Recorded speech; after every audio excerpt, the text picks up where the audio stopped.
You moved on to Blackburn Rovers, where there was a strong squad there. There was a good unit. How do you view your time there? How did it differ from Leeds? Yeah, I generally enjoyed my time there briefly, because I think when Graeme Souness came in as the manager, Graeme tried to sign me a few times from different clubs, and obviously we got on really well. He kind of knew what I wanted. He knew what I could bring. At that point, I was kind of playing sitting midfield.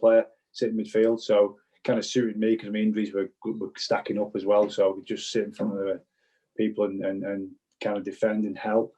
So it was a tough period. But I think for me, I love my time at Blackburn. I always say this about every club, because I was around good lads, good players. We had a good squad at that point, and then obviously Mark Hughes got the job pretty much after Graeme Souness left. So I think for me that was the point where I was out of favour a little bit, and for whatever reason, I don't know. Maybe they thought I was out and partying too much or do whatever. I wasn't.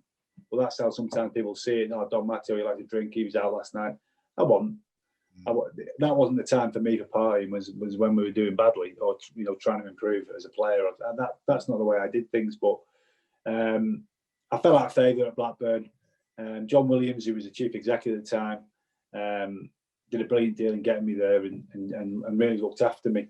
And at 30, when you signed a 3-year deal at 30, I thought I'll just go to come to Blackburn, enjoy my football. It's still in the northwest. I can still live in Manchester, which I was at the time, and get back into enjoying my football.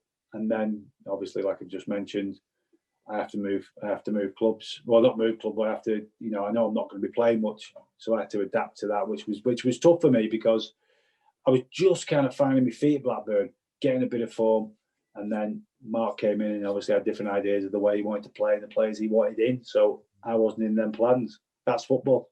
I accept that.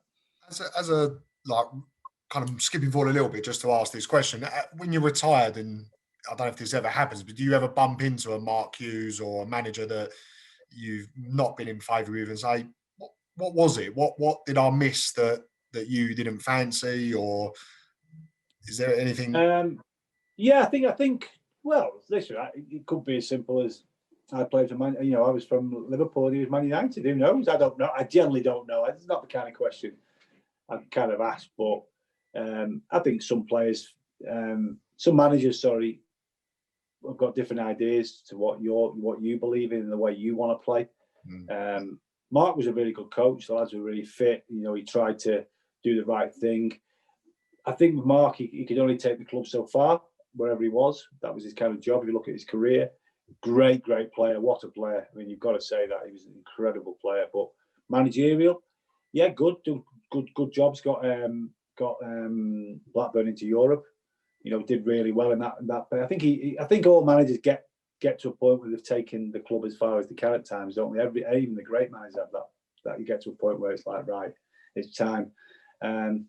I'm just a bit surprised, because the way I played, I thought Mark might like the way I was kind of like quite played. But I thought, well, this won't affect me too much, but it did for whatever reason, and sometimes you don't honestly get to the bottom of why, and I don't think I ever did really. And no, listen, I've got nothing against Mark Hughes. He was a great player.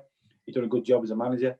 And he's always going to get jobs, isn't he, around the world, because he is decent at what he does. But you're going to have that. I never had it too often, fortunately, where you don't really get on with someone too well. The communication's not quite there, because that's, we all know whatever walk of life you're in, if your communication's not there, you're going to struggle from the start, and that's kind of how it was for me.